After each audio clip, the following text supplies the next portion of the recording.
Some people think that there's a phenomenon where people will do one big thing like buy a Prius, and that gives them a license to do other things in their life that are not so carbon friendly. It's like if you eat your vegetables, you can have a big dessert afterwards, and somehow it washes out, you're okay. Dara O'Rourke. Yeah, so there actually are a couple interesting academic studies that show this kind of negative effect of doing something green.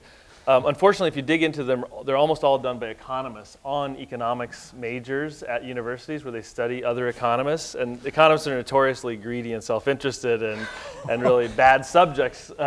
So what we have found is actually the opposite, is that even small, mundane consumption choices that change your perception about a product or a life decision can be a kind of entry point into a broader discussion. That most of the consumers we see come in focused on personal health and wellness, avoiding things that hurt themselves, their family, but that there is, once you realize the baby shampoo might have toxic chemicals in it, you start thinking about the cleaning supplies in your house and the food you're feeding your baby and the broader environmental health things that could be affecting your family. And I think that there's a potential of an on-ramp through consumption rather than a dead end through consumption. But you have to think about how you move people and move them from individual actions to collective action and move them from thinking they can buy their way out to thinking we're going to need regulation, we're going to need broad changes in our economy to really get at some of these problems.